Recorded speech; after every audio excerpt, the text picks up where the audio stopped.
हरि जय जय राम, जय जय राम,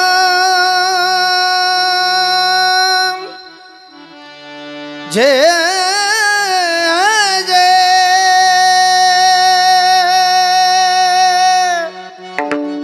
जय जय राम। हरि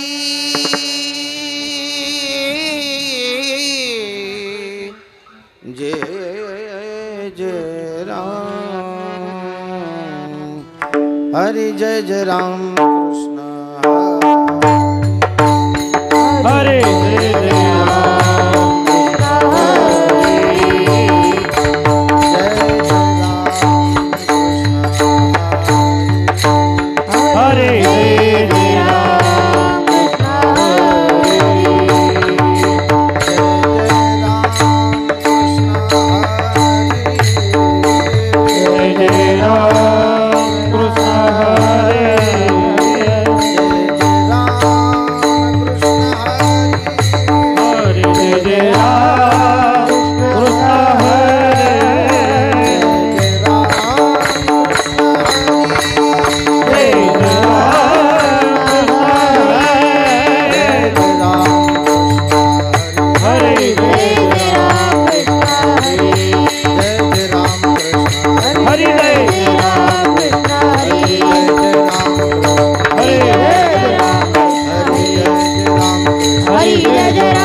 रूपपाहता लोचनी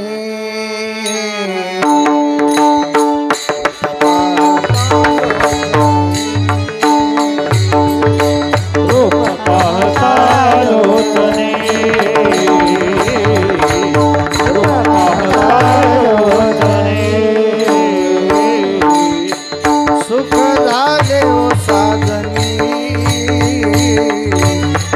सुख झाले ओ साधनी, साधनी ओ विठ्ठल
शिव भोळा चक्रवर्ती त्याचे पाय माझे त्याचे पाय माझे शिव भोळा चक्रवर्ती त्याचे पाय माझे त्याचे पाय माझे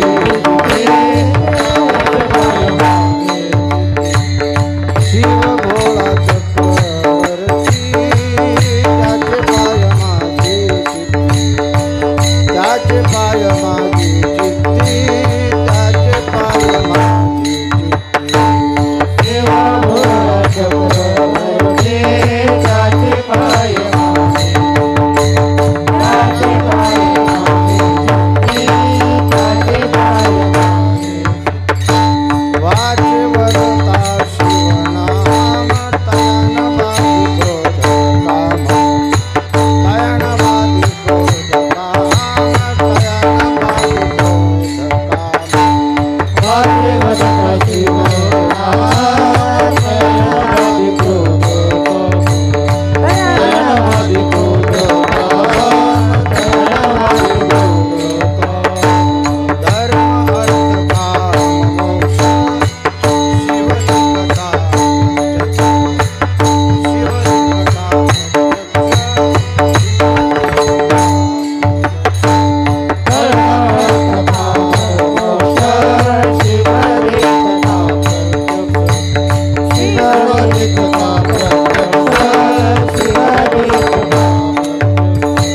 वाचे वदता शिवनाम तयान बाधी क्रोध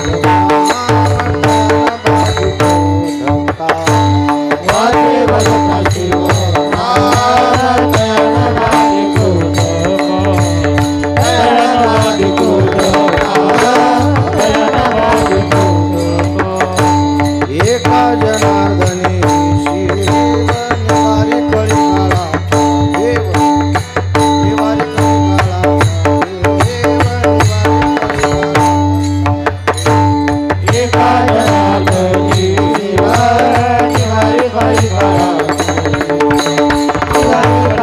शिव निवारी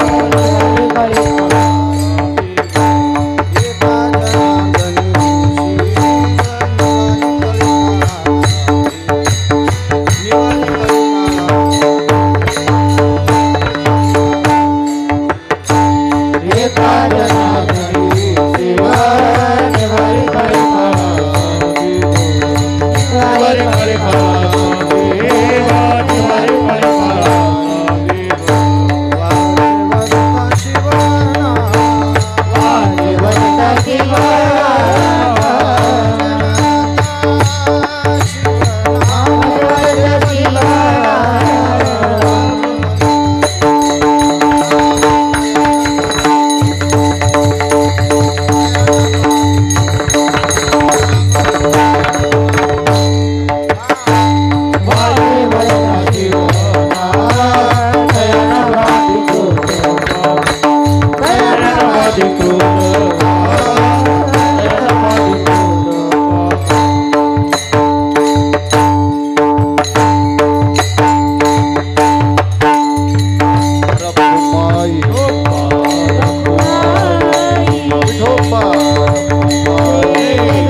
आ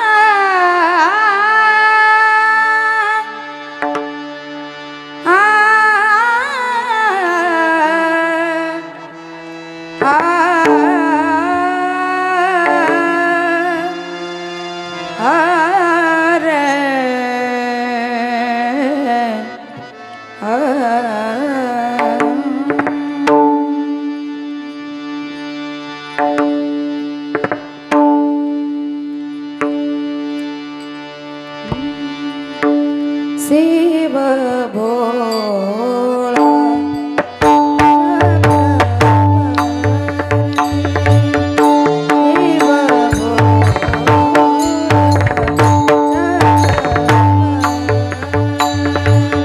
शिव भोळा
हॅलो हॅलो.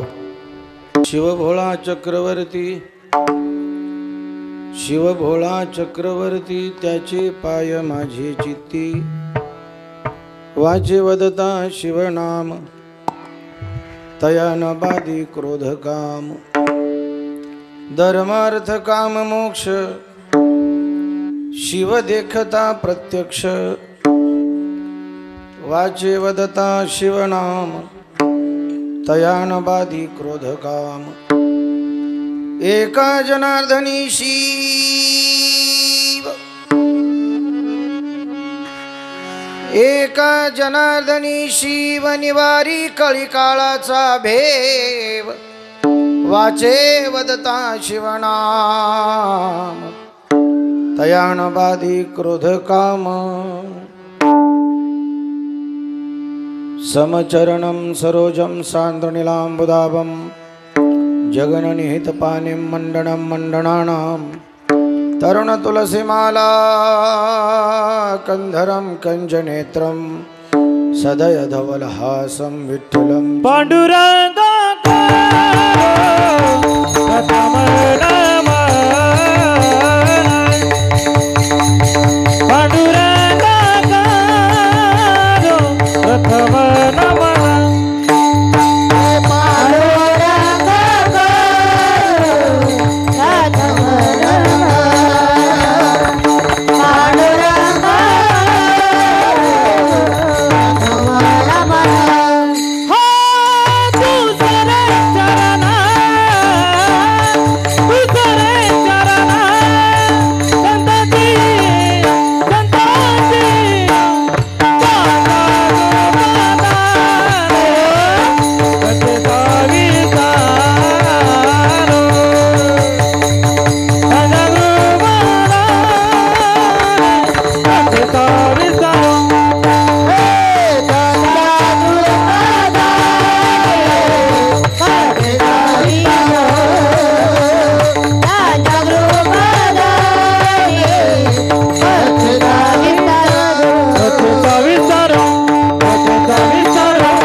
घड्याळ काढून ठेवा इथे हातात, इथे ठेवा.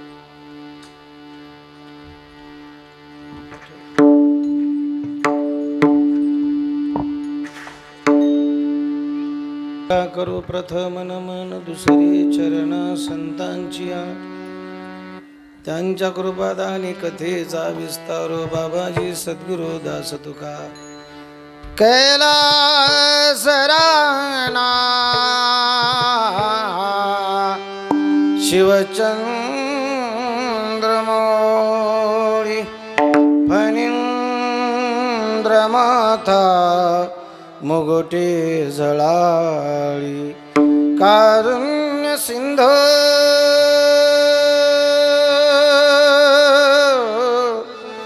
भवदुःखहारी तुझ वीन शंभो मज कोण तारी रे प्रभो मज कोण तारी रे लोकाभिरामं रणरंगधीरं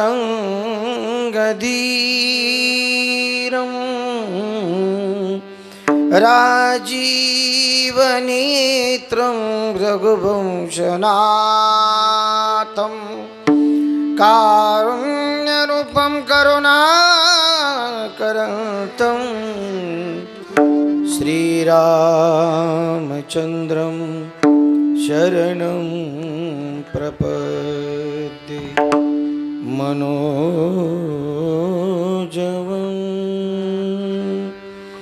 मारुततुल्यवेगं जितेन्द्रियं बुद्धिमतां वरिष्ठं वातात्मजं वानरयोतमुख्यं श्रीरामदूतं शरणं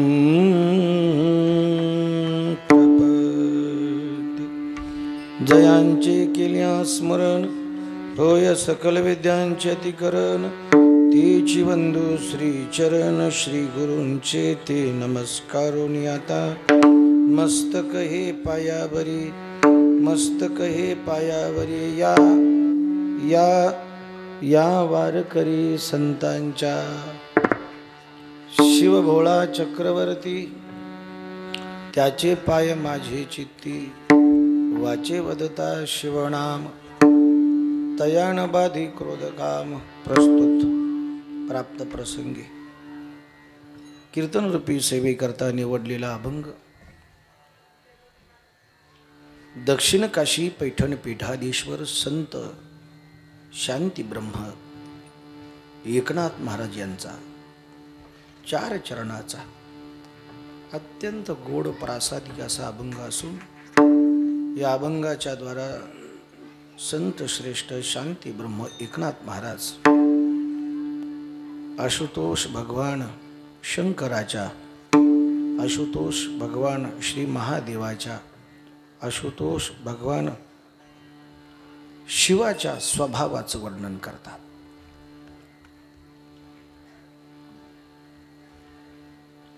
कसे आहेत भगवान शिव स्वभावाचंच वर्णन करून थांबत नाही. नावात काही ताकद आहे त्या नावाची महती सांगतात. नुसती नावातली शक्ती सांगत नाही स्वभावाचंच वर्णन विषय करत नाही. दर्शनात काय फल आहे भगवान शिवाच्या दर्शनाच्या फलाची सुद्धा ख्याती संत श्रेष्ठ एकनाथ महाराज वर्णन करतात. पहिल्या चरणात स्वभावाचं वर्णन करतात, दुसऱ्या चरणात नावाची शक्ती सांगतात, तिसऱ्या चरणामध्ये दर्शनाचं फल सांगतात आणि चौथ्या चरणामध्ये कृपेचं फळ सांगतात. स्वभाव, नाम विशेष, दर्शन विशेष आणि कृपा विशेष. भगवान शिवाच्या कृपेमध्ये काय ताकद आहे या अर्थाचं वर्णन संत श्रेष्ठ एकनाथ महाराज प्रस्तुत अभंगाच्या द्वारा व्यक्त करतात. अभंगावरती निरूपण करण्यापूर्वी अल्पसा हा परिहार देणं गत्याचं आहे.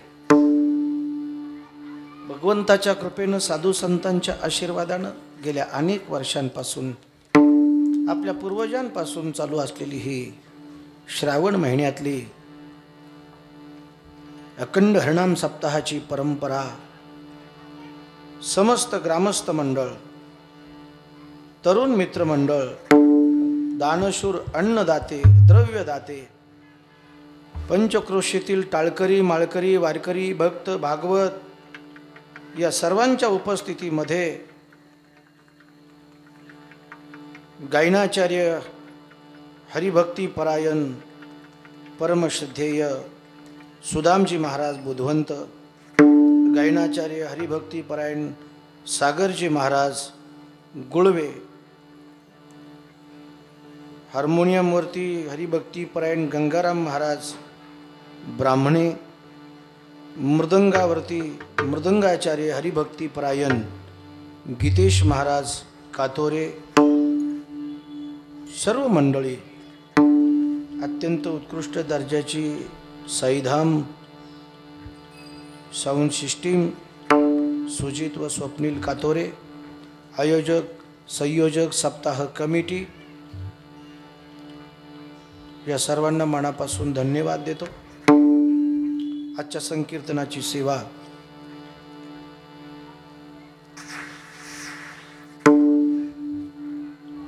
पत्रिकेत नमूद केल्याप्रमाणे माझी नाही.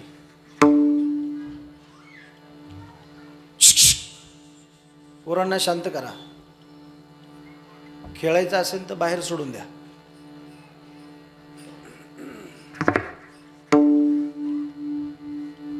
कीर्तनामध्ये लहान लेकरं कंट्रोल होत असतील तर ठीक आहे, नसतील होत तर आताच उठून बाहेर. पूर्वी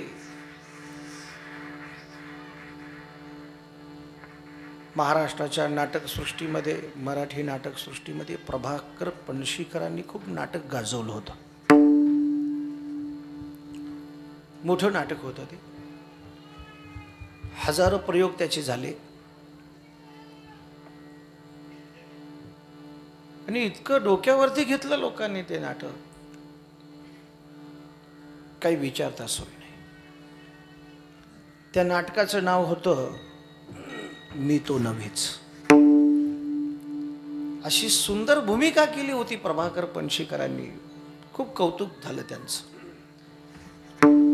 आज त्यांचा डमी रोल मला करायचा आहे, मी तो नव्हेच. शिवानंद पाटील महाराज निफाड यांचं नाव पत्रिकेत येतेच. आपण अडचण आली त्यांना, आम्ही मित्र आहोत, समजू शकतो. परंतु जे त्यांचं कीर्तन ऐकायला म्हणून आले असतील, आता बऱ्याच लोकांचे बरेच फॅन्स क्लब तयार झालेले आहेत. चाहता वर्ग, फॉलोअर्स वर्ग त्यांना ऐकायला आली असते. मला बघितल्यानंतर थोडीशी त्यांची नाराजी झाली असेल. म्हणून त्या लोकांकरता, त्यांच्या चाहत्यांकरता मी पहिल्यांदाच सांगितलं, मी तो नव्हेच. माझं नाव माहीत आहे, तुम्हाला सांगायची गरज नाही. दुपारी फोन आला सुनीताताईंचा. कुणाचा नंबर आहे? तुमचा आहे का त्यांचा आहे?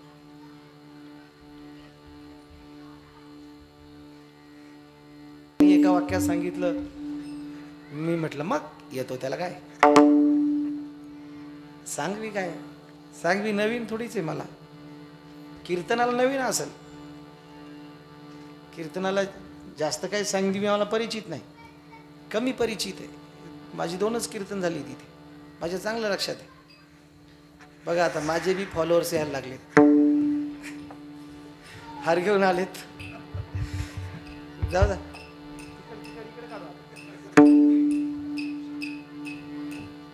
मला किती वाजेपर्यंत करायचं एवढं सांगा फक्त.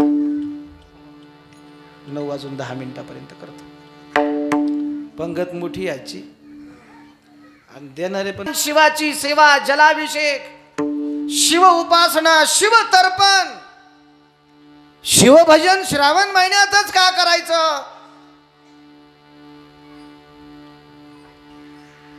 आषाढ अमावस्या झाली की त्या अमावस्येच्या रात्री 12 वाजता दारू प्यायची बंद होतात आणि दुसऱ्या दिवसापासून त्यांचा बायोडाटा क्लिअर होतो, त्यांची उतरते. त्याच्यामुळे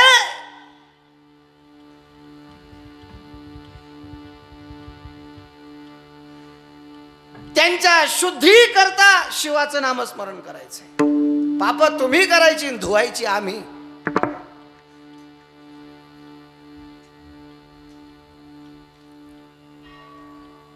असं मजाक मध्ये असा ओरिजिनल विषय निघाला. एक जण म्हटला, पंचांग कुणी काढलं, एक दिवस सोडत नाही, श्रावणात बंद करतो, पण आषाढात 2 वाराला लय अडचण येते म्हटला. एक सोमवारला आणि दुसरी गुरुवारला दमच निघत नाही. अलीकडे इतका अपडेट झालंय, सोमवार आदल्या रात्री 12 वाजता चालू होतोय आणि दुसऱ्या रात्री 12 वाजता संपतोय. लय त्रास होतो. कशाचा? कंट्रोल. आई शपथ नाव नाही सांगत, माझा मित्रच आहे. आज इतका मोकळ्या मनानं बोलला, म्हणला महाराज तेवढं पंचांग दुरुस्त करून घ्या, दुपारी 12ला चालू करा. दम निघत नाही. माझे सगळे दिवस बुक असतात. माझे 1 रुपया खर्च नसतो, पण दिवस बुक. असे बरेच बुकी आपल्याकडे असतात. कशाची तारीख देतात? मटण खाण्याची पार्टी. हे मागच्या जन्मातले असुर आहेत. विरोध नाही हा कोणाला, तुमचा पूर्वजन्म सांगतोय मी. श्रावण महिन्यातच का भगवान शिवाची सेवा, श्रावण महिन्यातच का शिवाभिषेक, श्रावण महिन्यातच का शिवतर्पण. भगवान शिवाच्या शिवलिंगावरती, पिंडीवरती श्रावण महिन्यातच जलाभिषेक का करायचा? पद्मपुराणामध्ये, शिवमहापुराणामध्ये श्रावण महिन्यामध्ये समुद्र मंथन निघालं. एका बाजूला देवता आहे, एका बाजूला असुर आहे. देवतांच्या आणि असुरांच्या वासुकीचा सर्प, मेरू पर्वताची रवी आणि समुद्रामध्ये मंथन प्रक्रिया चालू आहे. या मंथन प्रक्रियेमधून 14 रत्न निघाले आणि 14 रत्नांमध्ये विष निघालं. ज्याला जे जे पाहिजे होत, लक्ष्मी कौस्तुभ पारिजातक सुरा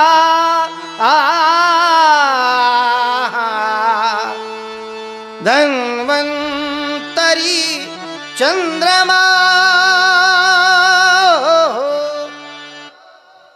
पारिजातक सुरा. सुरा म्हणजे मदिरा. लक्ष्मी कौस्तुभ. पुढे वर्णन आहे, विष पण निघालं. ज्याला जे जे रत्न पाहिजे होतं ते ते त्या त्या देवानी स्वीकारलं, पण विषाचा स्वीकार कुणीच करेना. हे विष कुणी घ्यायचं?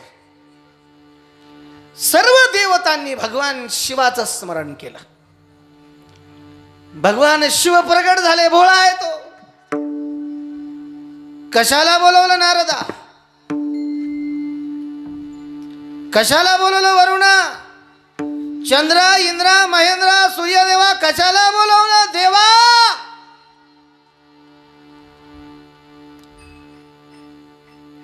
अमृत नाही मिळालं, विष मिळालंय.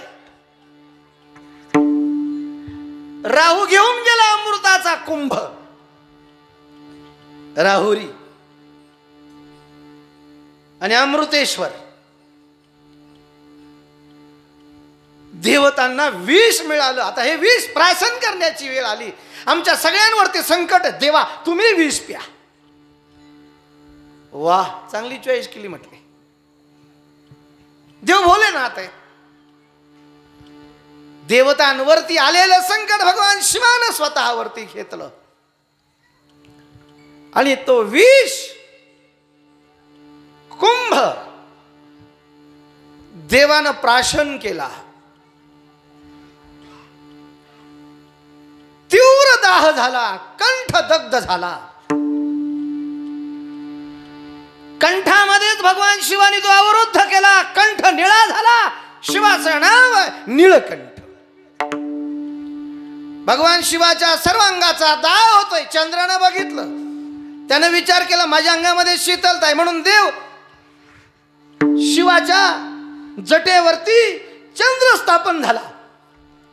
इतका दाह होतोय तरी देह शांत होईना, म्हणून सगळ्या देवतांनी, वरुणानं, इंद्राने एकत्र विचार केला काय करायचं काय नाही. म्हटले आता भगवान शिवाचा दाह जर शांत करायचा असेल तर आपल्याला पाऊस पडावा लागेल. आणि म्हणून श्रावण महिन्यात जो पाऊस पडतो तो आपल्याकरता नाही पडत. मुख्य उद्देश आहे भगवान शिवाचा दाह शांत करायचा आहे.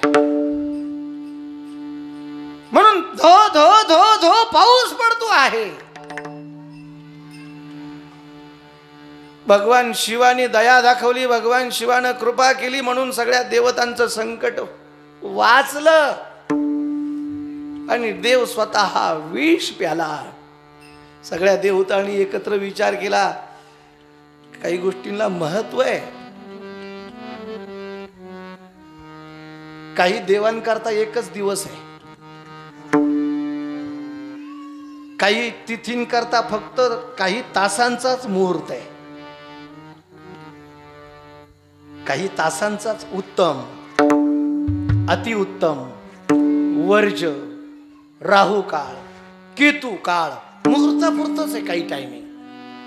भूमिपूजन करायचं आहे, उत्तमच पाहणार ना मुहूर्त. कसा पाहणार? उत्तम मुहूर्त पाहणार. काही मुहूर्त काही तासांपुरते आहेत ताई साहेब.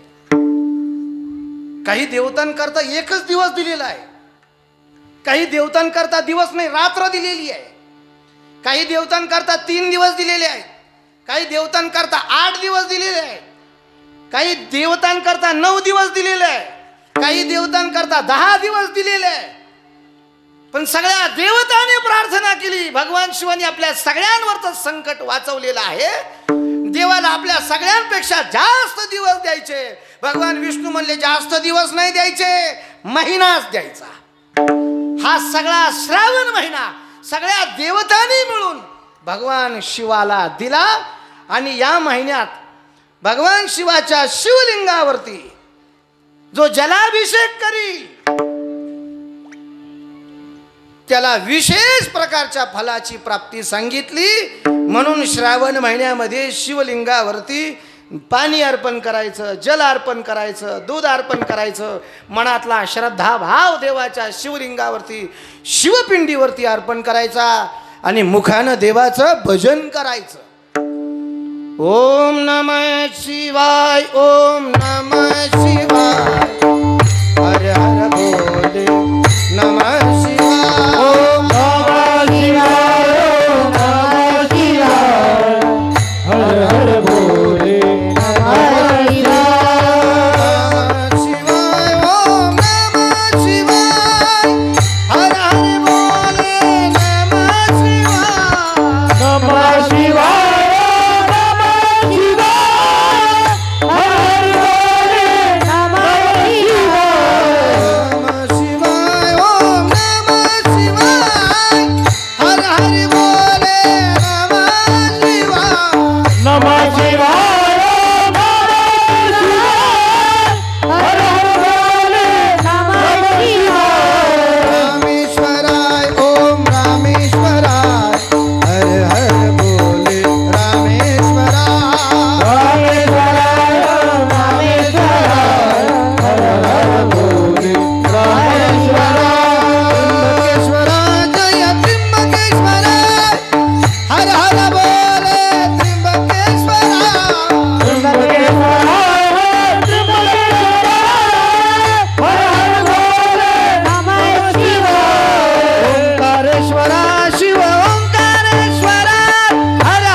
शिवभजन आणि शिवतर्पण सगळ्यात सोपा विधी सांगितला. एक पसा पाणी, एक बिल्व दळ आणि पूजन तत्वता सोपे बहु.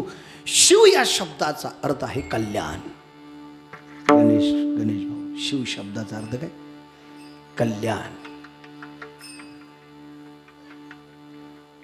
त्याचं भजन केल्यानंतर, त्याचं पूजन केल्यानंतर, त्याची सेवा केल्यानंतर, त्याची उपासना केल्यानंतर सर्वांचं कल्याण करतो म्हणून शिव.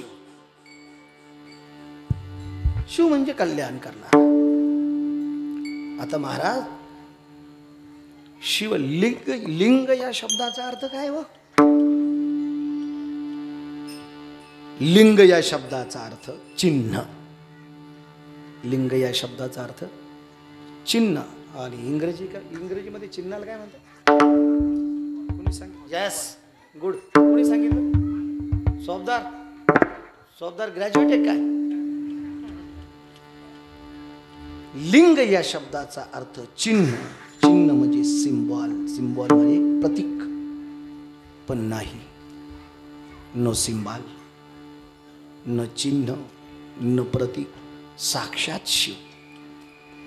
ब्रह्मदेवानं विनंती करायची होती भगवान श्री नारायणाला. म्हणून श्री नारायणाच्या महलामध्ये भगवान ब्रह्मदेव गेले. ब्रह्मदेव मोठा माणूस, त्याला मुख किती होती माहिती? ब्रह्मदेवाला किती मुख होतं माहिती तुम्हाला? किती मुख होती? तुम्हाला 4 माहिती आहे, मला 5 माहिती आहे. पण एक गेलं कुठं ते पुढं सांगतो. त्याला 5 मुखाचा होता तो. आणि त्याचा जन्म नारायणाच्या नाभिकमळातून झाला होता. पण अधिकार दिला होता प्रजननाचा, उत्पत्तीचा अधिकार दिला होता ना, सृष्टी निर्मितीचा अधिकार दिला होता. तुम्ही निर्माण करा. आणि त्याच्यानंतर काय झालं? कार्यकर्ते वाढले. आणि कार्यकर्ते वाढल्यानंतर ब्रह्मदेवाला युग झाला. कुणाचा युग कधी वाढेल काही सांगता येत नाही. ब्रह्मदेव गेले. श्रीहरी नारायणाच्या पायाशी होती लक्ष्मी, ती पाय चेपत होती. नवऱ्याचे पाय चेपावे बरं का, नवऱ्याचे पाय चेपावे. तुम्हाला एक खूप सोपा मंत्र देतो. तुम्हाला जर असं वाटत असेल की तुमच्या हातात कायम पैसा खेळता राहावा, अशी लक्ष्मी कायम खेळती राहावी, सोनं नाणं चांदी पैसा अडका कायम राहावा, असं जर तुम्हाला वाटत असेल, नवरा कसाही असू द्या, भगवान शिवाची आण घेऊन सांगतो तुम्हाला, 41 दिवस रोज त्याचे पाय दाबायचे. 42व्या दिवशी जर नाही तुमच्याकडे पैसा आला तर माझं नाव दुसरं ठेवा.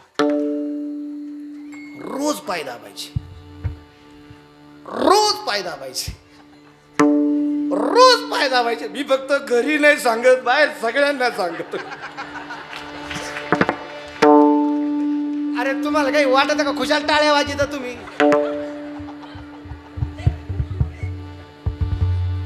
ऐका ऐका, खरं सांगतो मी, आता हे शूटिंग चालू आहे, मला लई कंट्रोल ठेवावं लागणार. श्रीमंत व्हायचे तू, तुझ्या नवऱ्याच्या ताब्यातला सगळा पैसा, पाकिटातला सगळा पैसा, अकाउंटचा सगळा पैसा तुझ्या अकाउंटला यावा, तुझ्या हातात यावा असं वाटत असेल तर मी सांगतो तो मंत्र. मी राजेंद्रदासजी महाराजांची एक रील्स तिला पाठवली. मी सांगितल्यानंतर तिनं तेच केलं. 2 महिन्यातच ती करोडपती झाली. आई शपथ, करोडपती झाली. मग माझ्या इन मला विचारलं, ती बघा कशी श्रीमंत झाली. आणि माझ्या काय म्हणलं, तिनं काय केलं तुला माहिती?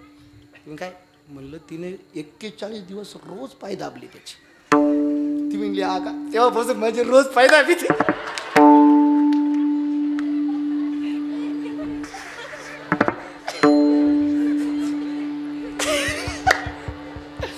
आता गंमत आली, श्रावण महिना झाला, मी एकही दिवस घरी नाही. ती म्हणली यावर्षी मला लेट पैसे भेटतील. मला काळजी करू नको, आलेले सगळे तुला देतो. ती म्हणली लगेच पण भेटले. गमतीचा भाग सोडा. पाय लक्ष्मीच्या हाती. श्रीहरी नारायणाचे पाय कोणाच्या हातात आहे? लक्ष्मीच्या हाती. ब्रह्मदेव गेले, त्यांना थोडा इगो झाला होता, ते काही उठलेच नाही आसनावरनं. लक्ष्मीपाशी, या देवा कशाला आलात? कशाला आलात म्हणजे काही प्रोटोकॉल कळतो का नाही? साहेब आलेत, उठून बसायचं, नमस्कार करायचा, बसायला टाकायचं, काही आदरातिथ्य करायचं, काही प्रोटोकॉल काही समजता का नाही तुम्ही? काय झालं देवा? अरे ब्रह्मदेव आला देवा, आणि तुम्ही कुशाल बसला, बायको तुमचे पाय दाबते. मोठा माणूस आल्यानंतर त्याला वागणूक कशी द्यायची याची सुद्धा तुम्हाला भान नाही राहिलं. अहो झालं काय? काय झालं म्हणजे मी तुमच्यापेक्षा मोठा आहे. कोण बोलले? ब्रह्मदेव. कुणाला बोलले? ज्यानं जन्माला घातलं त्याला. हे कलियुगात हेच चालू आहे सध्या. ज्यानं मोठं केला त्याच्यावरतीच उपकाराची फेड अपकाराने करतात. हे भस्मासूर आहेत पूर्वजन्मातले. भगवान श्री हरी नारायण म्हटलं, देवा झालं काय तुम्हाला? अहो मी मोठा माणूस आहे. कशावरून? दोघांमध्ये वाद झाला. नारद मुनी आले, वाद थांबवा, भांडू नका. कोण मोठा आहे असा शोध घ्यायचा असेल तर मग काय करायचं? वरून कैलास पर्वतातून भगवान शिव ह्या दोघांचा वाद पाहत होते, भांडण पाहत होते. दोघांमध्ये हात घायला यायची वेळ आली. मग आता काय करायचं? दोघा एकमेकाला भिडण्यापूर्वीच एक मोठा ज्वाला स्तंभ दोघांच्या मध्ये निर्माण झाला. अग्निस्तंभ. खूप भयानक. खूप पॉवरफुल बॅटरी जर असेल आणि ती बॅटरी आपण अशी लावली ना आकाशाकडे केली तर कसं दिसतं ते? गणेशराव, अरुण भाऊ, कसं दिसतं ते? स्तंभासारखं दिसतं ना, ज्वाळेचा स्तंभ. तसा स्तंभ निर्माण झाला. काहीतरी संकेत आहे. दोघांनी ओळखलं. श्रीहरी नारायण म्हणतो मी मोठा आहे, ब्रह्मदेव म्हणतो मी मोठा आहे. नारद म्हटले कोण मोठा याचा निष्कर्ष आपण लावू. हा जो स्तंभ खाली गेलेला आहे तिकडे ब्रह्मदेवानं जायचं, आपलं तिकडे श्रीहरी नारायणानं जायचं, आणि हा जो स्तंभ वरती दिसतोय वरच्या भागात ब्रह्मदेवानं जायचं. श्रीहरी नारायण म्हटले काय हरकत नाही, मला काही अडचण नाही. श्रीहरी नारायणाने इतकं खोदलं, इतकं खोदलं, इतकं खोदलं, इतकं खोदलं, पण त्याचा अंत कुठं आहे तो काही सापडलाच नाही. खोदतच होता. ब्रह्मदेव सुद्धा इतके उंच, इतके उंच, इतके उंच, इतके उंच गेले, पण त्याचा प्रारंभ कुठून आहे, अग्रभाग काढ, सापडलाच नाही. सापडलाच नाही. ज्या वेळेला भगवान शिव या दोघांचं भांडण पाहत होते त्यावेळेला भगवान शिवाच्या जटेतून केतकी नावाचं फूल पडलं. कोणतं? केतकी नावाचं फूल पडलं. फूल पडल्यानंतर वरच्या मार्गाने ते येत होतं. ब्रह्मदेवानं सांगितलं कुठून आलाय? तो म्हटलं काय खूप वरून आलोय. हा जो अग्निस्तंभ आहे, हा जो ज्वालास्तंभ आहे, याचा अग्रभाग तू बघितला का? तो म्हटलं मलाही पण कळाला नाही. मी जिथून पडलोय त्याच्याही पेक्षा हा उंच आहे, आणखी लांब आहे. मला नाही अंदाज नाही आला, मला खूपच लांब आहे. तो म्हटला थांब थांब, तू तुझ्या फायद्याची गोष्ट सांगतो. खाली गेल्यानंतर श्रीहरी नारायण, मी आणि नारद आम्ही सगळे मिळून एकत्र एक संवाद करणार आहोत. तू फक्त सांगायचं, माझ्या बाजूनं तू साक्ष द्यायची की मी वरचा अग्रभाग या दीपस्तंभाचा बघितला. कोणी? ब्रह्मदेवाने. ब्रह्मदेवाने अग्रभाग बघितला. असं ज्या वेळेला केतकी नावाच्या फुलानं श्रीहरी नारायणाला आणि ब्रह्मदेवाच्या समोर ज्या वेळेला सांगितलं, आता जो अग्रभाग शोधेल किंवा जो खालचा भाग शोधेल लवकर तो सगळ्यात मोठा देव, असा याच्यातला परामर्श सांगायचा होता. केतकीच्या फुलानं साक्ष दिली. ब्रह्मदेवानं अग्रभाग शोधला. आणि मग त्याच वेळेला अग्रपूजेचा मान ब्रह्मदेवाला द्यायचं आणि सगळ्यात मोठा देव ब्रह्मदेव असं म्हणून सगळे देव ज्या वेळेला ब्रह्मदेवाच्या गळ्यामध्ये अग्रपूजेची मानाची माळा टाकणार त्याच क्षणाला तिथे त्या दीपस्तंभातून भगवान शिव प्रगट झाले. भोलेनाथ भगवान की. आणि पहिलं झापलं कोणाला? ब्रह्मदेवाला. 5 तोंड आहे तुला, 5 तोंड दिली तुला. अरे एका तरी तोंडाने खरं बोलायचं. देव आहे, तुला लाज वाटली नाही? भगवान शिवानी ब्रह्मदेवाची लाज काढली. केतकीच्या फुलाला घेतलं समोर. उभा राही ते. खोटी साक्ष दिली तू. माझ्या डोक्यातून खाली पडला. कंट्रोल, जास्त इफेक्ट नको. अरे माझ्या पूजेचा मान तुला, मुख्य मान माझ्या शिरपेच्यामध्ये ठेवतो, माझ्या जटेत तुला धारण करतो मी, आणि तू खोटं बोललास. आजपासून तू माझ्या पूजेमध्ये कधीच नसणार. कुणीही केतकीच्या फुलाला माझ्या पूजेमध्ये घ्यायचं नाही, हा वर्ज आहे. म्हणून सगळी फुलं चालतात, धोत्र्याचं पण चालतं, पण केतकीचं नाही चालत. त्याला बाद करून टाकलं, त्याचा निषेध केला. आणि ब्रह्मदेवाचा इतका राग आला होता की भगवान शिवाच्या शरीराचा दाह होत होता. भगवान शिव खूप कोपले होते. त्या कोपातून काल भैरवाचा जन्म झाला. भैरवाचा जन्म झाल्यानंतर तो भैरव इतका विशाल विशाल विशाल अतिविशाल होता. भगवान शिवानं त्याला कशा करता निर्माण केलं त्याला कळून चुकलं होतं.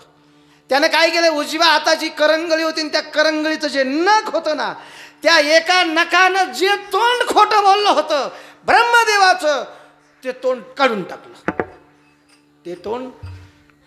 टाकलं.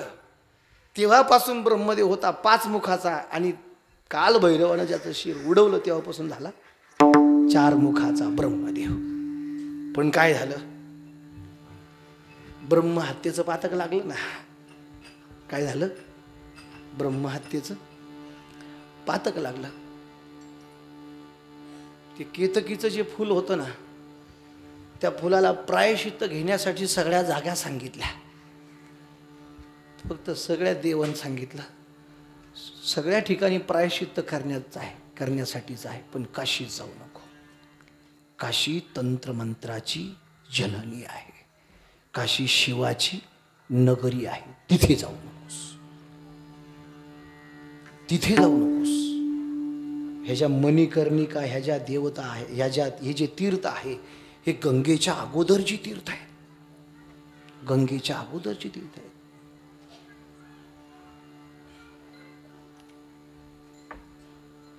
काय करू काय, ब्रह्मदेव म्हटला, आपलं काळ भैरवाला ब्रह्महत्येचं पातक लागलं. तो म्हटला करू काय. त्याला भगवान श्री विष्णूनं सांगितलं फक्त काशीत जा. कारण सगळ्या ठिकाणी तप केलं त्यांनी, सगळ्या ठिकाणी आराधना केली, सगळ्या ठिकाणी प्रायश्चित्त केलं मारुतराव त्यांनी. पण ते नखाला चिटकलेलं ब्रह्मदेवाचं जे मुख होतं ना, ते गळतच नव्हतं, ते तसंच होतं.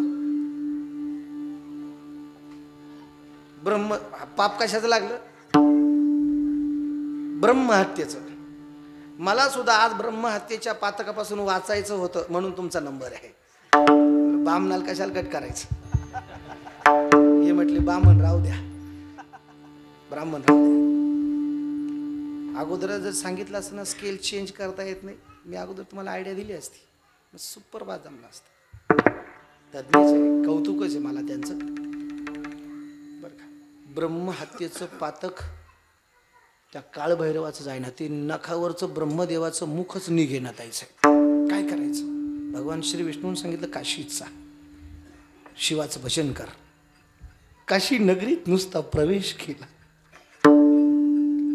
ते शिर ब्रह्मदेवाचं वितळलं. ज्या वेळेला काशीच्या मातीला स्पर्श केला आणि मुखामध्ये ओम नमः शिवाय, ओम नमः शिवाय, ब्रह्मदेवाचं मुख कालभैरवाच्या नाकावरनं वितळलं आणि त्याच ठिकाणी भैरवनाथ राहिले. काशी नगरी आहे भगवान शिवाची, काशी नगरी आहे भगवान शिवाची, पण त्या काशी नगरीचा मालक आहे कालभैरव. त्याला काशी का कोतका, उनको काशी का कोतवाल ऐसा कहते हैं. काशीचा कोतवाल. आम्ही मागच्या वर्षी काशीमध्ये 2 दिवस मुक्काम केला, 2 कीर्तन केली तिथे. आपलीच मंडळी होती दोन्ही तालुक्यातली. इतकी ताकद आहे भगवान शिवाच्या नामस्मरणामध्ये. काय झालं, मी शिवच सांगणार आहे, मी सगळं शिवच सांगणार आहे. तुम्ही मला काय केलं, माझं बटन दाबून दिलं तुम्ही.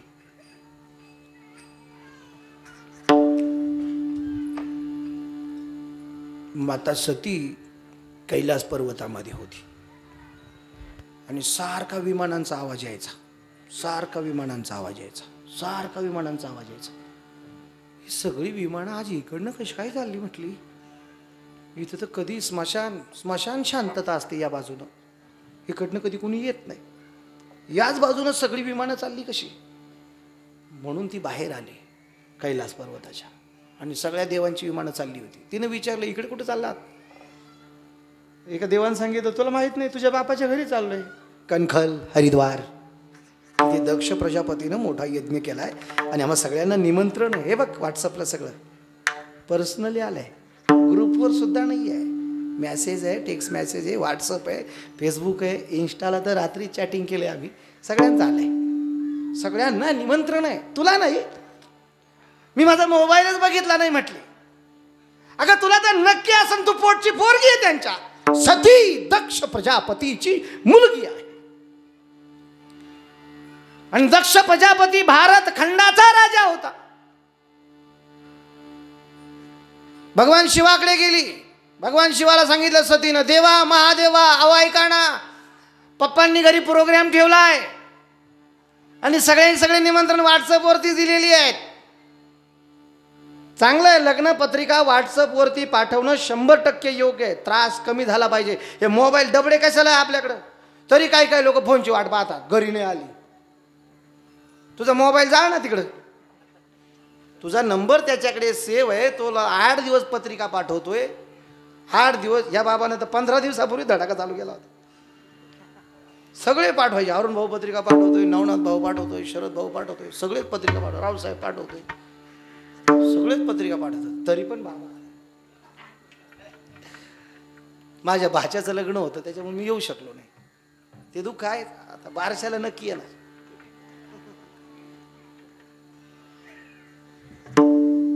शिवाला सांगितलं मला जायचंय, पप्पांनी प्रोग्राम ठेवलाय, त्यांच्याकडे येत नाही सती, निमंत्रण नाही. जरी तुला निरोप आला असेल नसेल मला माहित नाही, पण तुला जर जायचं असेल तर निरोप मला यायला पाहिजे होता, निमंत्रण मला पाहिजे होतं. असेल मी स्मशानात, तुझ्या बापाला नसेल आवडलो मी, माझ्याकडे प्रॉपर्टी नाही, नसेल तुझ्या बापाला आवडलो मी, माझ्याकडे कपडे नाही, गरिबी माझी, नसेल तुझ्या बापाला आवडलं, पण माझ्यात दोष काय ते सांग, काय फॉल्ट आहे माझ्यात? ती म्हणली तुमचे मित्र आवडले नव्हते त्यांना, सगळे बेवडे होते. कधी कधी लग्न याच्यावरून सुद्धा मोडा त्यात. मित्र चांगले निवडा. हो, काही पोरं गावात नाही पिती, पण दुसऱ्या गावात जाऊन वरातीत पिऊन नाचत्या. मग तिकडनं सुद्धा आता सगळे लोक असं वाय करून, असा बायपास करून चौकशी करतात, पोरगा कस काय.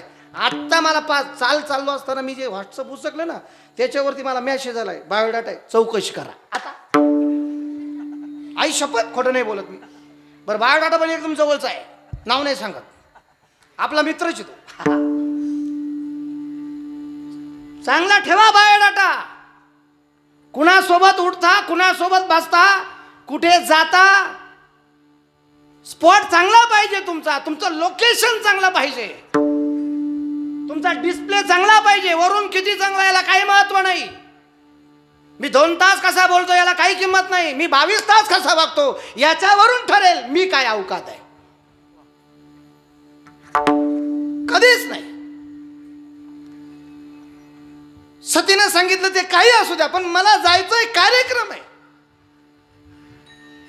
नाही ऐकलं, शेवटी भगवान शिवाचा नाविला झाला. जा तुला जायचं तर ठीक आहे, मी आग्रह मागं घेतो माझा, जा तू. ते म्हणजे बघा मनापासून सांगा, बायकांचा हाल आहे ना डेंजर हो. तो 50 वेळा नाही म्हणतो आणि शेवटी परमिशन काढते आणि ती शेवटी त्याला म्हणते मनापासून बोलताय ना. अगं बाई घे समजून, पार आता तू केस कमी केले ना डोक्याचे. गेली ती. जशी सती दक्ष प्रजापतीच्या यज्ञात गेली, तसा सतीचा अपमान तिच्या बापाने केला दक्षानं. उठ, चालती हो, निमंत्रण आहे का तुला? मला विचारून लग्न केलं होतं का? मला विचारलं होतं का? कुणाशी लग्न केलं तू? भगवान शिवाची इतकी निंदा, इतकी निंदा, इतकी निंदा या भूतलावरती, या विश्वात त्रिभुवनामध्ये भगवान शिवाची इतकी निंदा कोणी केली नाही, इतकी निंदा प्रजापती दक्षानं केली. एक एक एक शब्द तिच्या कानाला मनाला लागायचा, डोळ्याला अश्रूच्या धारा चालू झाल्या. पचवू शकली नाही ती भगवान शिवाच्या स्वतःच्या पतीच्या अपमानाला. यज्ञ कुंडाच्या काठावरती गेली आणि काठावरती उभी टाकून हात जोडून भगवान शिवाला म्हणाली, हे शिव, हे स्वामी, हे नाथ, तुमचं ऐकलं नाही मी, क्षमा करा मला. पण या दक्षानं माझ्या बापानं एवढा अपमान केलाय तुमचा, तो अपमान मी पचवू शकत नाही. माझा एक जन्म नाही, आतापर्यंत घेतलेले अनेक जन्म फक्त तुम्हीच माझे पती आहात. पण या जन्मामध्ये, या अवतारामध्ये माझ्या बापानं केलेला अपमान मी पचवू शकत नाही. आता तुमच्या अपमानाला पचवू शकत नसल्यामुळे मी जगू शकत नाही. या यज्ञकुंडामध्ये मी तुमचं नाव घेऊन आहुती देणार आहे, स्वतःचं जीवन संपवणार आहे. पण हे जीवन संपवताना माझी एकच प्रार्थना आहे, देवा, तुम्हाला पुढचा जन्म मला पुन्हा तुम्हीच पती पाहिजे, एवढीच प्रार्थना आहे. हे भोलेनाथ, हे शिव, असं म्हणून तिनं स्वतःचा देह त्या अग्निकुंडामध्ये समर्पण केला. भगवान शिवाला कळालं. भगवान शिवाला कळल्यानंतर भगवान शिव महाराज एवढे विरह अग्नीमध्ये दग्ध झाले. हो, विष पिताना एवढा दाह झाला नव्हता. एवढा दाह सतीनं ज्यावेळेला अग्निकुंडामध्ये स्वतःच्या देहाची आहुती दिली त्यावेळेला झाला. मग स्वतः देव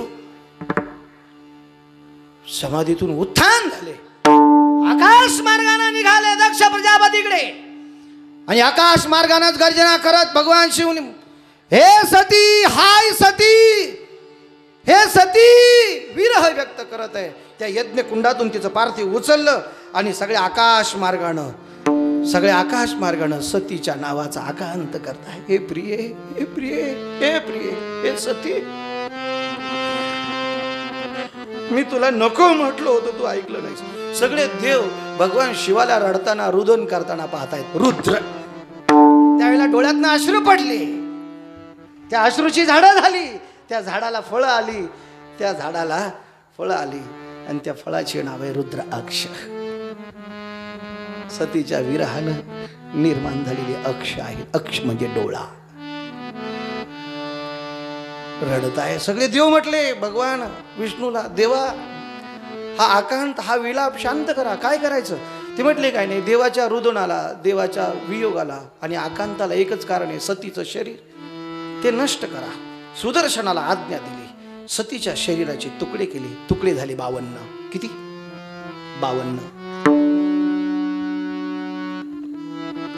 52 तुकडे या जमिनीवरती, या धरतीचा जो अग्रभाग आहे, पर्वत, शिखर, उंच उंच डोंगरांचे पर्वत, त्यांच्या अग्रभागावरती पडले.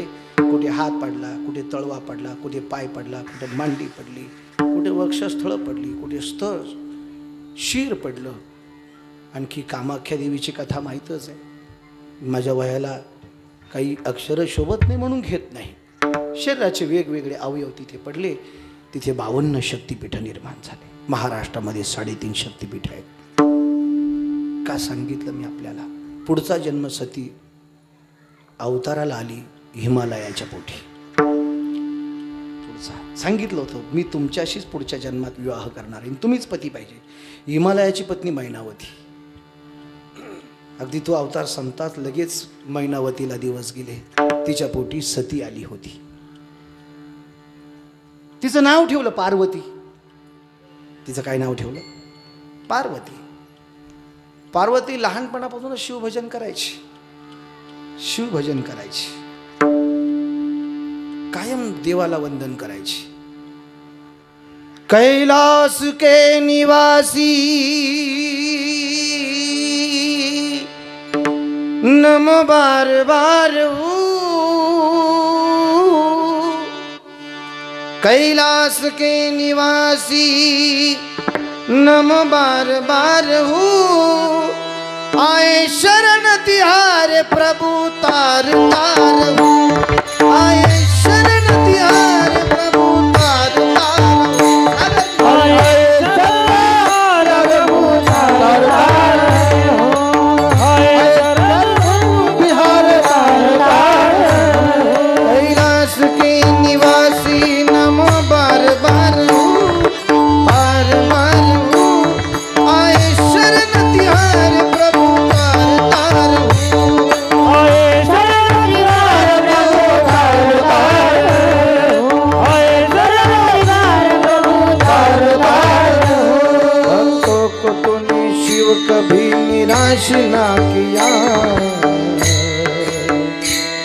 मांगा जो वरदान उसे झट से दे दिया।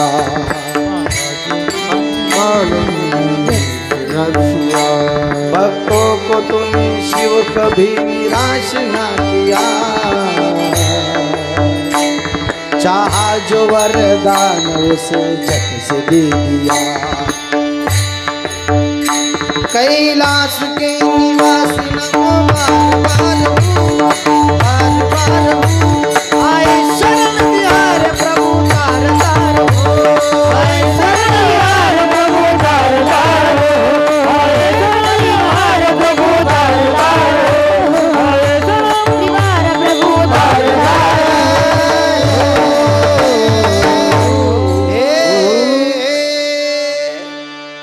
हो। उपवर झाली, विवाह योग्य झाली, पण शिव काय येईना। मग तिने काय केलं, शिवलिंगाची पूजा प्रारंभ केली। शिवलिंगाच्या पूजेमध्ये तिने कस्तुरी, चंदन, कुंकू, हळद, वेगवेगळे फुलं, वेगवेगळे फळं, नित्य नित्य नित्य नित्य नित्य स्वरूपानं तिने भगवान शिवाची सेवा केली। आणि या श्रावण महिन्यामध्ये बरोबर श्रावण महिन्याच्या अखेरीस शिव तिला प्रसन्न झाले आणि पार्वतीला वरलं। मग पार्वतीनं शिवपूजा करणाऱ्यांना ज्या ज्या कुमारिका आहेत, ज्या विवाह योग्य झालेल्या आहेत, त्या सगळ्यांना आशीर्वाद दिला। श्रावण महिन्यामध्ये जी संकल्पानं जी कुमारिका भगवान शिवाची सेवा करील, श्रावण महिन्यामध्ये संकल्पानं जी शिवाच्या नावाचा उपवास करील, श्रावण महिन्यामध्ये शिवपिंडीला जी जलाभिषेक दुग्धाभिषेक करील, श्रावण महिन्यामध्ये जी शिवपिंडीला कस्तुरी, चंदन, कुंकू, हळदीचा लेप लावील, अक्षदा वाहील आणि भगवान शिवाचं भजन करील, तिला मनोवांछित पती प्राप्त होईल। पार्वतीचा वर आहे। मी काय प्रदीप शर्मा नाही, सगळ्याच गोष्टी तुम्हाला सांगायला आहे की नाही। ही सगळी वर आहे।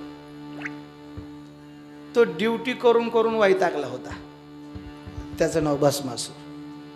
ड्युटी करून वैतागला, त्याला काम होतं चिता भस्म द्यायचं। कशाचं? तू म्हटलं देवाला, देवाला लई बोर झालं, मला परवडत नाही, काय पगार देता तुम्ही, आणि ड्युटी किती हार्ड आहे।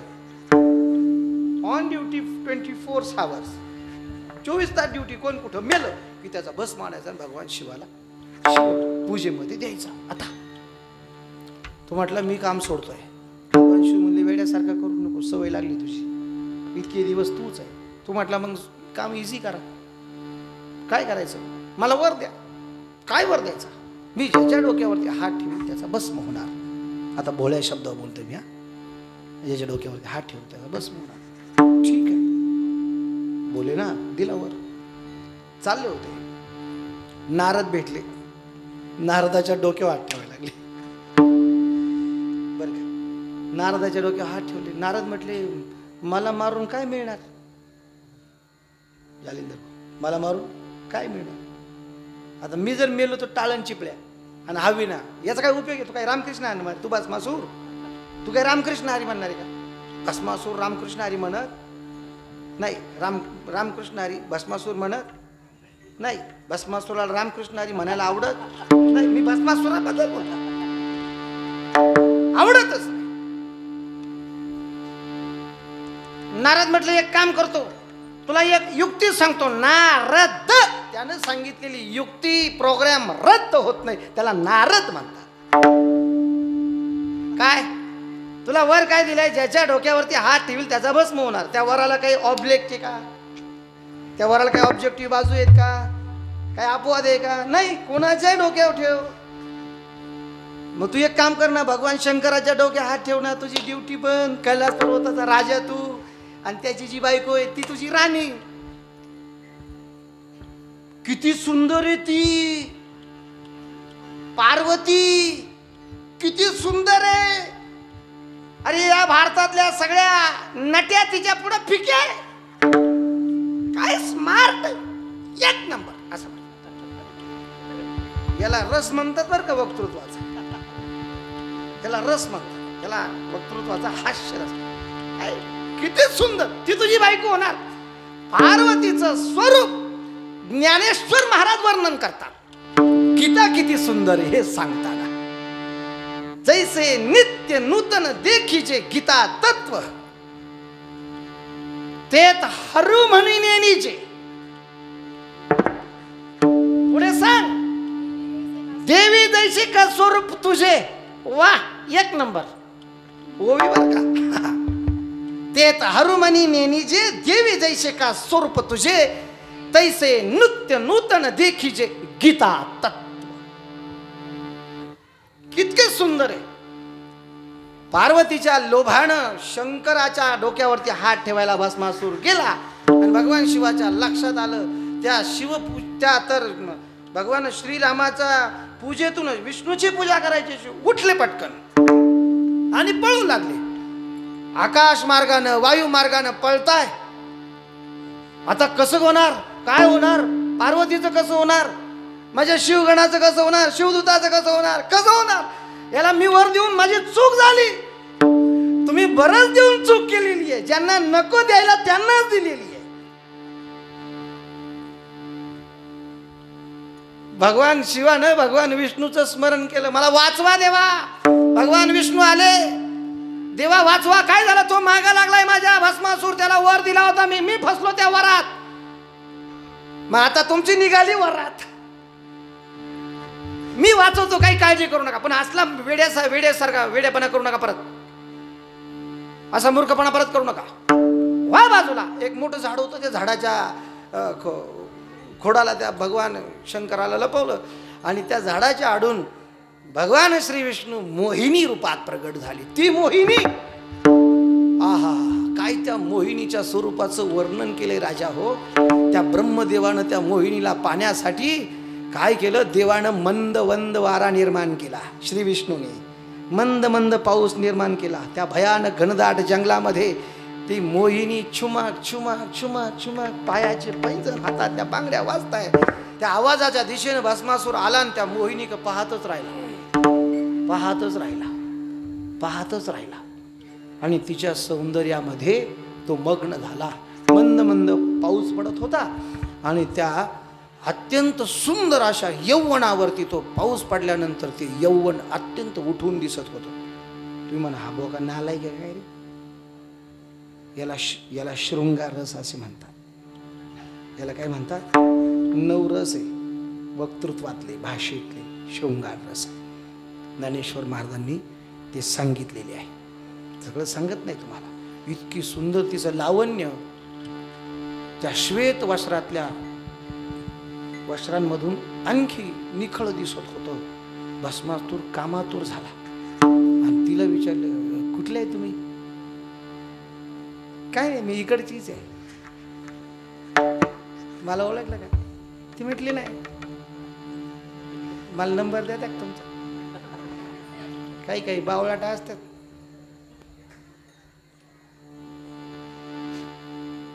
आहे का नाही. व्हॉट्सअपचा द्या. कॉलिंगचा नाही दिला तरी चालेल. चॅटिंग तो तर नालायकपणा नडलाय तुमच्या लग्नाला. भस्मासुराने विचारलं, इकडे कशा करता. तुम्ही नवऱ्याच्या पतीच्या शोधात आहे. काय अट आहे, काय अट नाही. बायोडाटा.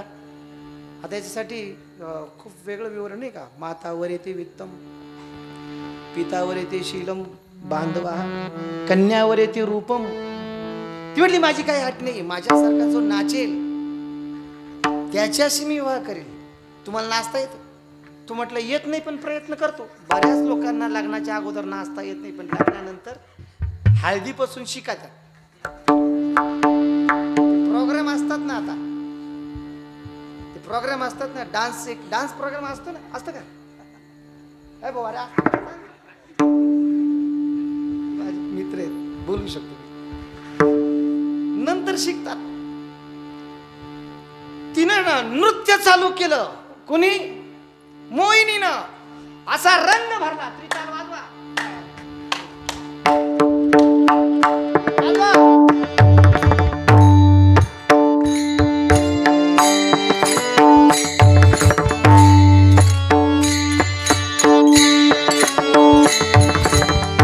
नृत्याचा आविष्कार रंगला वायुमंडला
कपाळावरती ठेवले. भस्मासुरानं बी हात कपाळावर ठेवले, कपाळावरती ठेवले. भस्मासूर तिथेच भस्म झाला. दृष्टांत संपला. कथा भाग संपला. भस्मासूर आताच मोहिनीच्या तालावरती नाचत नाही, पहिल्यापासून नाचतात. ती म्हणन तसंच नाचतात, ती सांगन तसंच नाचतात. ती म्हणली असं करा, ती तसंच करतात. असं भस्मासूर सगळ्या देवतांनी पुष्पवृष्टी केली भगवान श्री विष्णूच्या मोहिनीच्या अवतारावरती आणि स्तवन केलं. आता त्या सांगितलं भगवान शिवाला, देवा अहो तुमचा स्वभाव बदला, अहो तुमचा स्वभाव बदला, अहो तुमचा स्वभाव बदला. भगवान शिव म्हटले कसा आहे माझा स्वभाव? संत एकनाथ महाराजांनी सांगितलं अभंगाच्या पहिल्या चरणा, शिवा भोळा चक्रवर्ती, शिवा भोळा चक्रवर्ती,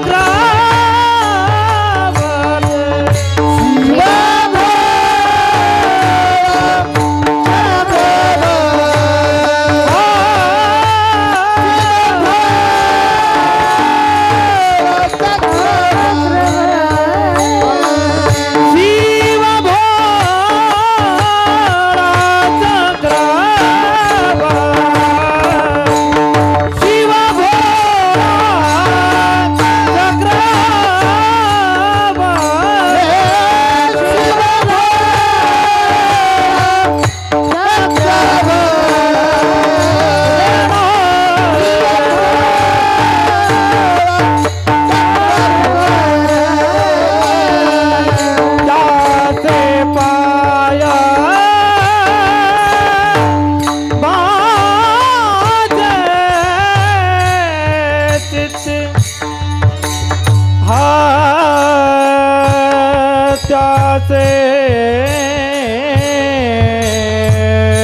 पाय हे पाया रे नारे त्याचे पाया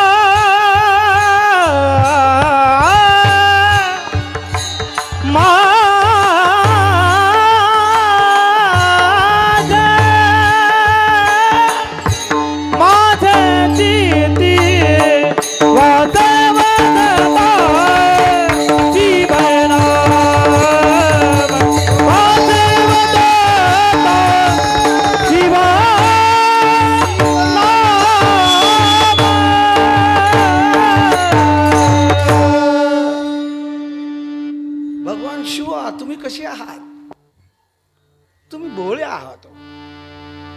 पण देव नुसताच भोळा नाही, तो चक्रवर्ती आहे. नुसताच भोळा नाही, तो चक्रवर्ती आहे. ही जी लंका आहे ना, सोन्याची लंका, ती भगवान शिवाची नव्हती, आपलं रावणाची नव्हती. ती लंका, पहिली लंका रावणाची नव्हती. ती कुणाची होती? शिवाची होती. ती शिवाची होती. पार्वतीला विवाहामध्ये गिफ्ट म्हणून काहीच दिलं नव्हतं. पूर्व अवताराबाई स्मशानातच होती ती, त्याच्यामुळे फिसकटलं होतं. त्याच्याकरता तिला अवतार संपवा लागला. ती एक दिवस हट्ट करून म्हणाली, देवा काय दिलं तुम्ही मला? कुठे ठेवलंय? भाड्याच्या खोलीत? कुठे ठेवलं? कुठे? एखादं घर तर असावं छोटंफार. ती म्हणते काय अपेक्षा आहे? शिव बोलले तिला. पार्वती म्हटली काय नाही, छोटस एखादं सोन्यासारखं घर तर असा. सोन्यासारखं? ठीक आहे. कुबेराला बोलवलं, विश्वकर्मा इंजिनियर बोलवला. कुबेर फायनान्सर आणि इंजिनियर कुबेर. फायनान्सर कोण? कुबेर. आणि इंजिनियर कोण? विश्वकर्मा. सोन्याची लंका निर्माण करायची. कुठे? 3 पर्वताच्या मध्यभागी समुद्राचा किनारा आहे, श्रीलंका. तिथे सोन्याचा महल तयार करायचा. 7 कोटी घरं बांधली. किती? लंका सोन्याची होती. तिची वास्तुशांती करायची होती. भगवान शिवाची एकच इच्छा होती, वास्तुशांती करण्यासाठी वेदशास्त्र संपन्न ब्राह्मण पाहिजे, वेद मंत्राचं गायन करणार. शिवगणांनी शोधलं तर नाव एकच पुढं आलं, रावण. रावण रावण आला वास्तुशांतीसाठी. दोन पक्ष पडले. जसे गावात एखादी सप्त्याची मीटिंग बसल्यावर दोन पक्ष पडत आहे की नाही.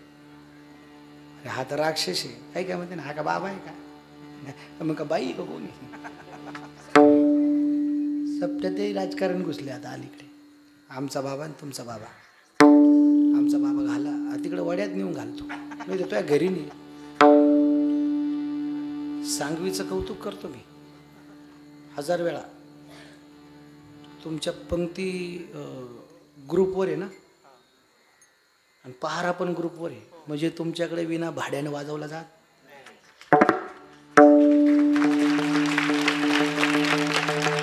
हे कौतुक आहे सांगण्याचं. काही काही गावांना विना भाड्यावर महाराज 15,000 रुपयाने उगता देईल वाजवायला. ते बी तंबाखू मळमळ वाजी द्यात. मी विण्याच्या पहाऱ्याला होतो. हे मला विचारून टाक, मला विचारल्याशिवाय कीर्तन टाकायचं बरं. 10वीची परीक्षा झाली गेलो.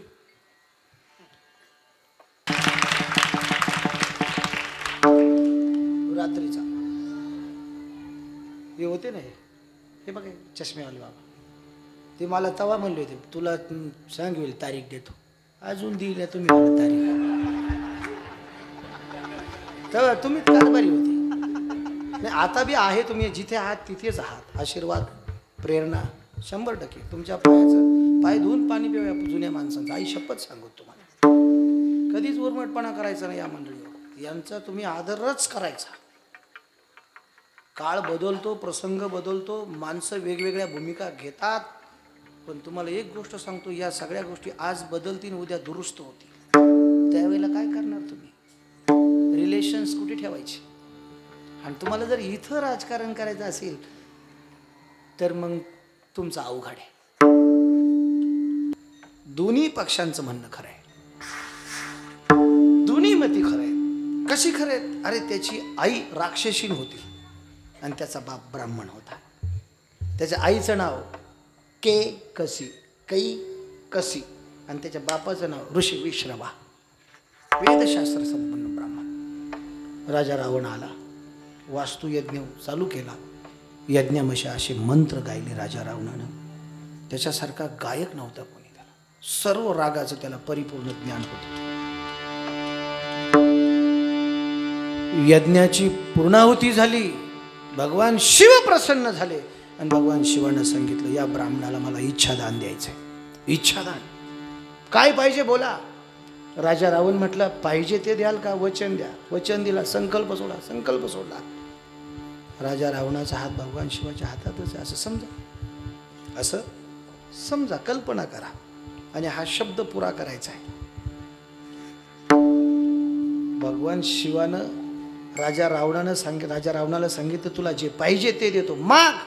तू म्हटला वचन दिलं, जे पाहिजे ते देणार.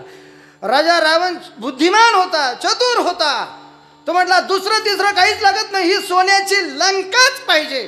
सोडला संकल्प, दिली लंका. इतका भोळा देव. आता बायकोला काय कुठे ठेवायचं? पण त्या मंत्रानं भगवान शिव प्रसन्न झाले. असे मंत्र तसे राजा रावणानं गायले असतील कशी?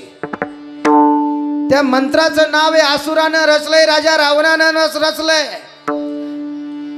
त्या स्तोत्राचं नाव आहे शिवतांडव स्तोत्र. त्या स्तोत्रानं भगवान शिव प्रसन्न झाले.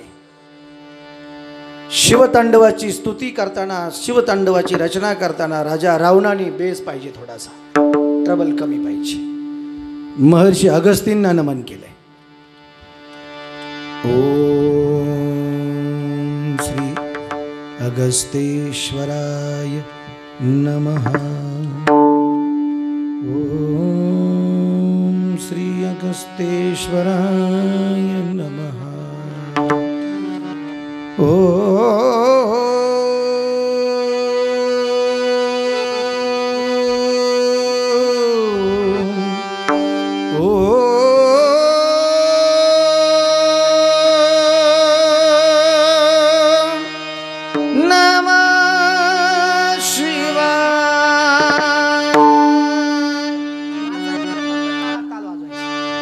जटाटवी जल जल प्रवाह पावितस्थले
ओम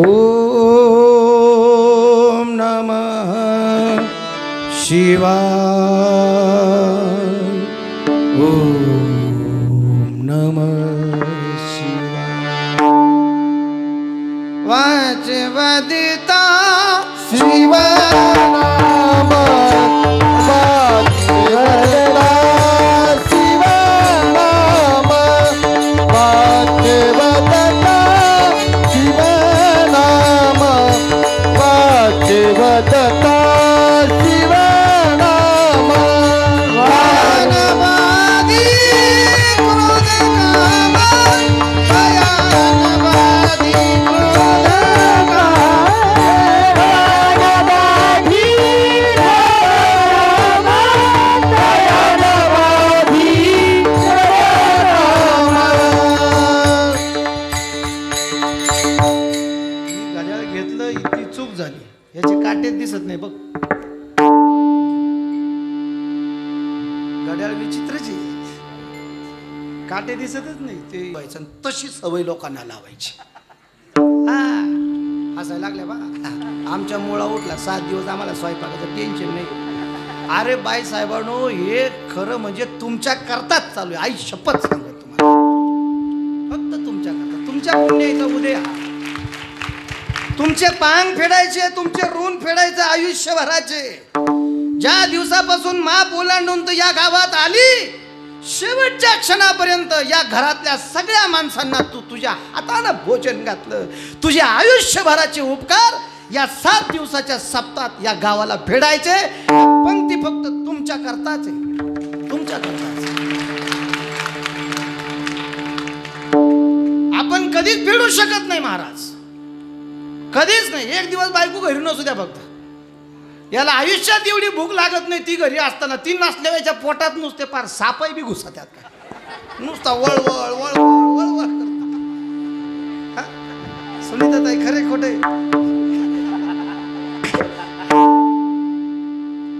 तुमचं तर लय जवळ. एका दिवस तुम्ही सकाळी 9ला गेल्यावर 11 वाजेपर्यंतच येत असाल घरी. सांगण्याचं तात्पर्य हे आहे की सांगण्याचं तात्पर्य हेच आहे. दुसरं काहीच नाही. तेव्हा तुमचे ऋण. तुम्हाला आता मुडी यायला लागला काय. फ्रेंडशिप हा एकदम भोळा साधा माणूस. तुम्ही म्हणा हा चव घाली तो एका कौतुक करतोय तेच का. तरी मी 7 दिवस ठेवलं होतं आमच्या गावात होते की नाही. खूप कौतुक करा त्यांचं. टाळ्या वाजवा त्यांच्या. आयुष्यात खूप तुमचे ऋण फेडायचे. थाप टाकायला लागला. तुम्ही म्हणा सगळे कीर्तनकार त्यांना आवजाव बोलतात. आम्ही सोबत होतो. गणेश कानवडे महाराज, गणेश वागचौरे महाराज आणि गीतेश महाराज हे त्रिकूट होतं शहापूरकरमध्ये. मी केंद्रीमध्ये अगस्तीमध्ये नंतर आलो. मी सुरुवातीला व्याकरण पाठ करायला अगस्तीत होतो. माझी परीक्षा झाल्यानंतर मी अगस्तीत आलो. हा खरे कुठे ते मुकादम बसलेले बघायचे. कशा करता सांगतो मी. भगवान शिव भोळे आहे. सगळंच एका कीर्तनात सांगू शकत नाही. मर्यादा आहे. मी कंबर बांधली त्यावेळेला 8:03 झाली होती. कंबर बांधली. त्याच्यापुढे नमन स्तुती प्रमाण याच्यात वेळ जातो. सगळ्यांना धन्यवाद देतो. जास्त वेळ नाही. खूप आता मी शिवरात्र स्पेशल आहे सध्या. आपलं श्रावण स्पेशल आहे माझ्याकडे. खूप आता ट्रेंड आलाय ना कीर्तनाचा सुद्धा. काय आलाय ट्रेंड आलाय. सगळ्यात गाजलेला श्रावण. घंटीचं बटन दाबा.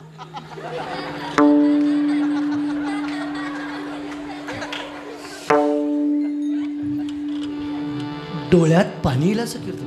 तुम्ही कुठून शोधिता रे टायटल. तुमचे टायटल कोणत्या ग्रंथात आहे तेवढेच मला सांगा. हा पोरगा कुठला आहे. हा निमगाव शेजारचं ना.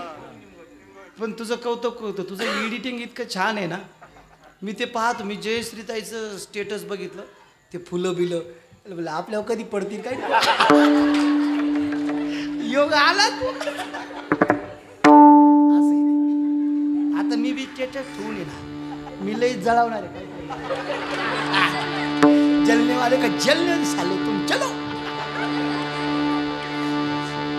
कौतुक करतो तुमच्या सगळ्यांचं. वेळेला नका दोष देऊ. तुम्हाला कीर्तन पूर्ण ऐकायचं असेल तर कीर्तनकार 7:30ला बोलता झाला पाहिजे. किती वाजता? 7:30ला. आता तुम्ही 7 दिवस थांबू नये का? 7 दिवस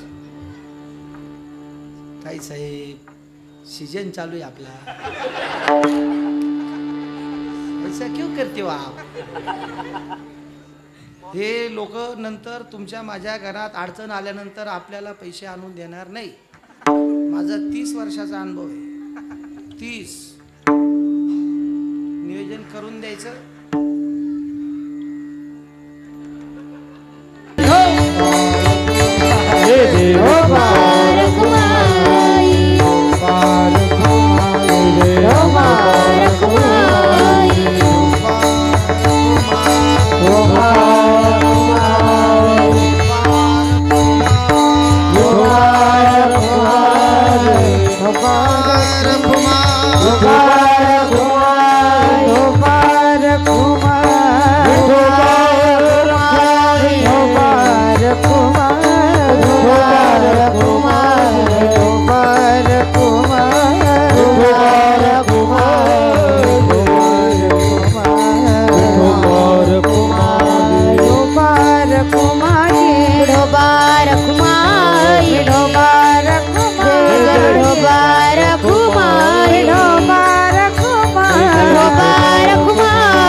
नामनिर्देश राहिला. अत्यंत गोड, प्रभावी आणि तयारीचा ज्यांचा आवाज आहे, आदरणीय हरिभक्तीपराय नंदिनी ताई सांगळे. कौतुक करतो मी तुमचं ताईसाहेब.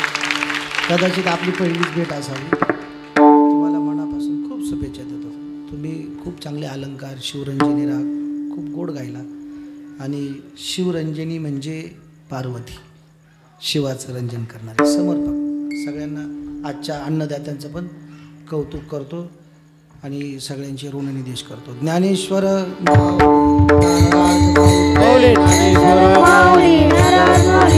विठ्ठल जय जय विठ्ठल.